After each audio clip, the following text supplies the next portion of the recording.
welcome to the Watermark Water Cooler. I'm here with Aaron. Aaron, you want to introduce yourself? Hi, I'm Aaron. I'm the digital marketing strategist here at Watermark. So we want to talk about analytics. Yeah. That's what Aaron does for us. Some strategy inside of analytics and what we're doing in that space. So that's the first question here, Aaron, is what is analytics? What is marketing analytics? Yeah, well, marketing analytics is, if we break it down, it's an analysis of all the data points across all your marketing channels. On the digital side, there's a lot of data to run through, and a lot of it comes from the social media channels, the advertising channels, could even be a survey that you send out to customers. And it all ties back to the website where you have full control of what data is being collected to build out reports. And, we send them out to our clients to gain key insights on the strengths and weaknesses of their business, and through analytics can find opportunities for new business or threats that might impact performance over time. Yeah, it's a lot of data we're collecting. Yeah. That's the world right now we're in, right? It's like big data, and how do you translate that information? So what do we do with all that data? Yeah, so what we do is we look at it on a time scale. So we look at the past month and see how a certain campaign performed. And as I mentioned with website analytics, we're driving people to their website. So we're looking at people's time spent clicking on forms, clicking on calls to action like your phone number or your email, and making sure that whatever channel that got them in there is completing the funnel that we have set up for a conversion. So that's what we're doing with analytics and reporting that back to clients to say, hey, last month, you got a lot of clicks. This month, you didn't get a lot of clicks. Something as simple as that could turn into a big business decision. We ask this from our clients all the time. You were just talking about, hey, we've got all this data, and what is a KPI? I think that there's some confusion a lot of times with our clients as to say like, well, we've got all these KPIs, but that's all I care about is, did somebody buy something from me? That's all I care about. Yeah. And I think people are confused as to, well, there's other parts of the funnel that we have to get people to get to that buy. And if you don't report on that other data, you're never going to make it, like, you're not going to understand how people get down to the bottom of the funnel. Yeah. So I think that's an interesting thing that sometimes I think we struggle to explain to people. Why is that so important?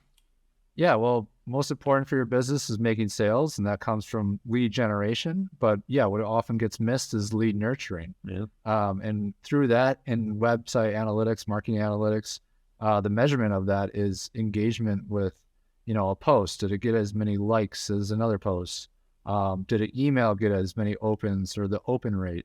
So a lot of that mid-funnel engagement is your lead nurturing. And that's what you need to measure in order to, measure an effective marketing campaign beyond just, yep, I'm going to be your customer, or yeah. So, and there's also some statistic, like mathematically you can figure out, hey, if I've got 5,000 people coming into my funnel, and it takes me, 5,000 to get to 200 that are potentials, and then 200 to get a close, like, yeah, it helps you understand like the numbers to get to that close. And then you can predict a little bit out into the future to say, okay, we know we need to get 5,000 people into our funnel to get 5 closes, or whatever that number is. So I think there's some, like, we try and explain that to clients. But that's a big part of the data as well. It's like, it's not just the bottom. I think that's a tough thing for people to get. Okay, so we have all this data that we've been collecting, and we're tracking that. So how are we tracking that? What are we using to track that? Yeah, well, we use what a lot of agencies and business owners use, which is Google Analytics, in tandem with Google Tag Manager. So what that does is it puts a tracker on your website. Think of it like website cookies. and you visit a website and you say yes or no to the cookies, and then ultimately it's tracking your users' activity throughout the website. And yeah, Google Analytics has kind of been our keystone tool for tracking all user activity. So that could include, what they're doing within a website session, which could include like clicks to the email, like I had mentioned, and number of page views, but also just where that user lives. So it could be, it's looking at their IP address, it's looking at their location, what browser they're using, what operating system they're using, what kind of device. So there's a phone or a mobile desktop. Yeah. Okay, so we're collecting a lot of data. What responsibilities come with collecting all that data?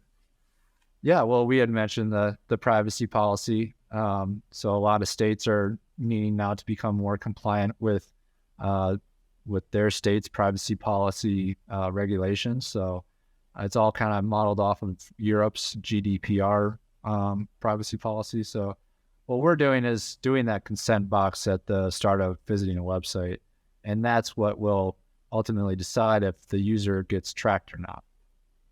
Yeah, I mean, this is like super important. I know some of the questions we've been getting from clients about this privacy policy stuff that we're talking to them about is like, well, I don't collect any data. I don't really do any of that. Yeah, but are they? Yeah. I mean, it's literally tracking somebody on their phone, on their computer. It's installed on their device.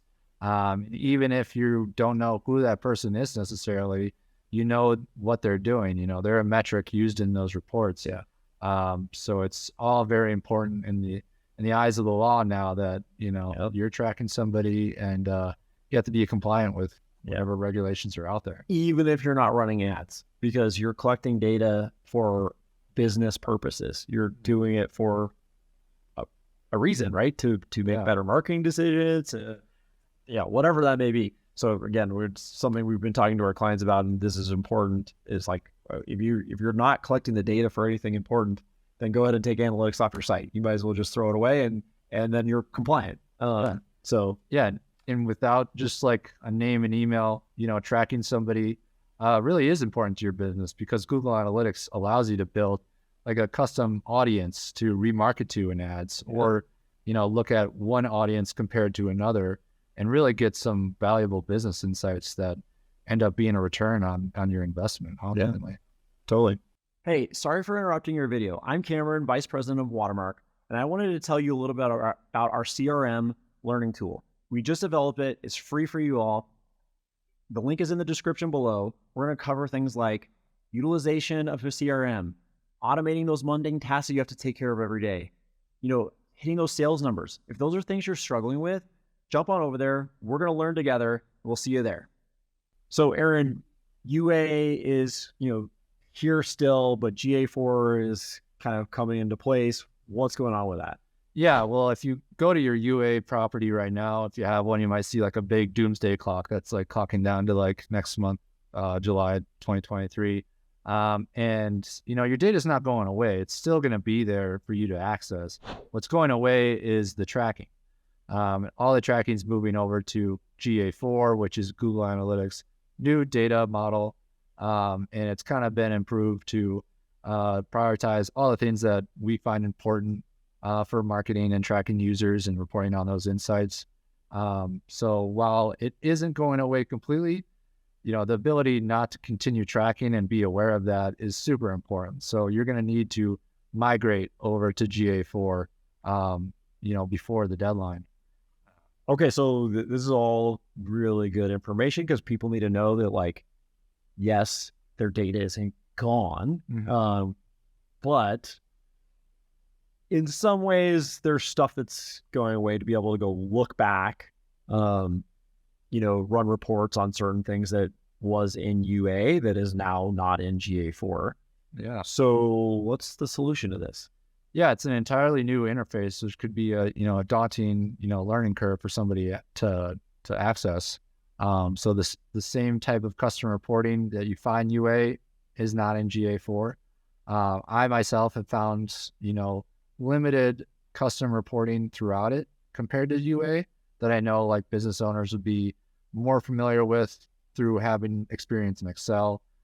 With the GA4, they have this Explorer tool that allows you to do some really nice custom reporting, and yet the limitation there is that you can only look back 90 days because it all comes back to data processing and how much, as a free product, that data being processed costs them some. So putting a date limitation on that for Google Analytics, similar to what you'd find in like a Facebook end user report, is all kind of limiting just as like an end user pulling reports from the data collection. So what do you do? So what do you do? If you want past 90 days, what do you do? Well, a lot of companies and like third-party solutions, what they do is they use API connections. And we see a lot of API connections from like tool to tool integrated with one another. There's a lot of reporting tools that will API connect to all your data sources on the back end, pull that data into, some type of data connector or, direct data visualizer. And so an API connection is really important for getting raw data from these data collection tools, whether it be Google Analytics, or if you're just looking at your Facebook page and want to get analytics through there. There's not always an option to create a report right from the platform. So an API connection to a reporting platform is what's needed. What are we using? So what we're using right now is DataBox to visualize it. But there's a lot of other tools out there that, combine the data and visualize it through like Looker or just another Google product or even Excel. So really what you need is raw data and then something to visualize it. Okay, so Aaron, there's all these API connections that we're connecting to. This could be a lot for somebody to understand and explain and figure out. What's the solution?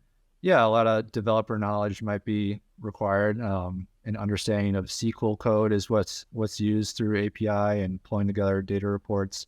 And a lot of enterprise companies and bigger data companies will use what's called an ETL tool, which stands for extract. So you're using the API to extract the data, that raw data that's valuable. Transform, which is the T, and that's what's, transforming all your data sources into one table to look at, day by day, what your marketing channels performed at. And L is for load. So loading all that data into a visualizer or a warehouse if you want to hold on to that data forever within your own database. So an ETL tool is being used for a lot of like companies that might have, a lot of user data, like Amazon, for example. But if you're a small business or a marketing agency working with small businesses, it's not always necessary to have like a full software ETL needing to know developer knowledge to access the API connection stuff. So what's offered out there in the marketplace is a cloud version of it, and it's a no-code solution, kind of designed to be specifically for marketers to do exactly what we were describing, as pull in all that data, that raw data, and visualizing it like as we described. Cool. Well, thank you so much, Aaron, for being on the water cooler, and we'll catch you guys next time. Thanks. Thank you so much for watching and subscribing to the Watermark Water Cooler. We value your opinion and want to deliver the best content possible. To do that, we need your comments and feedback. What do you want to see or learn? Tools, techniques, behind the scenes? Comment below and make your idea our next video.